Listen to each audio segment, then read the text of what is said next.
বিএসপির নেতৃত্বে সিং, মুর্মু, সোরেন, টুডু, হাঁসদা, মাহাতো প্রত্যেককে, আদিবাসী হন, আমাদের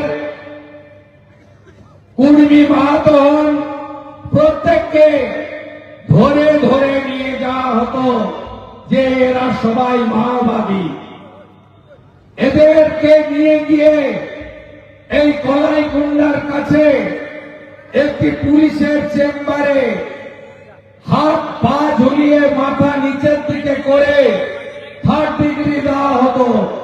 মাহাতো নাম শুনলেই জেলে যাও, সোরেন, টুডু, হাঁসদা, মাঝি, সিং নাম পদবী হলেও জেলে যাও।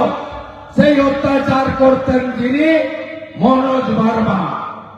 মমতা ব্যানার্জি সেই অত্যাচারী জঙ্গলমহলের এসপিকে আজকে কলকাতার নগরপাল করেছে।